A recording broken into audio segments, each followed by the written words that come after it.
Our main mission is to restore the ecosystems of Ireland, but doing so with a global focus. So when we talk about ecosystem restoration, we include humans as part of that too. So if we're going to restore ecosystems, we need to look at restoring human spirits and human health and human communities. There's two sort of thoughts. There's like rewilding, which is humans separating from the wider nature function, just creating a space, leaving it being and let nature take over and do what she does. I think there's definitely a place for that too, given the context. But there's also this sort of agro-ecological system. So actually, how do we create systems that humans are part of? So it's not about getting humans separate from it. We create ways of humans being and interacting, but just more helpfully and more skillfully with wider nature processes. It's interesting, we were at a farm last year in the Netherlands and there was a national park and you could see it in the distance. It was a couple of kilometres away from where we were, and we were in this small 4-acre food forest with this guy, and he was saying they had done studies about the biodiversity levels in the national park. There had been a national park since like the 1920s. The biodiversity levels never dropped below the national park. At some points it was higher in biodiversity in the food forest than it was in the national park, but never less. And I think the reason for that is because all these niches, all these food sources created that support life to come back to it.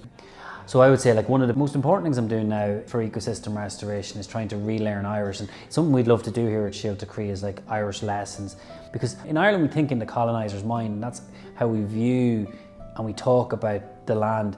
There's a great book, 32 Words for Field, but in English there's one, and so how you relate to a land if you've only got one word and if you've got 32 words for it, it's going to be very different.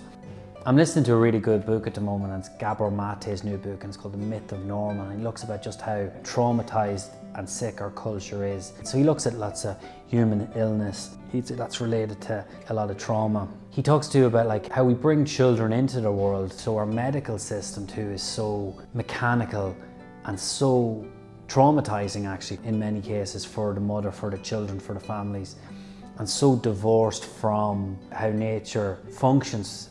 And it doesn't necessarily mean that like we should throw out doctors and all that. There's a place for it too, but how we try to control and C-sections, oversubscribe and all this. And that's just one example then how we just trying to divorce ourselves as much as we can from wider nature processes. And then it goes into how we raise children too, like very little interaction with wild spaces too. Healing work too, so healing ourselves, our ancestral stuff, and also the traumatized culture that we live in. And it's all part of the work of ecosystem function.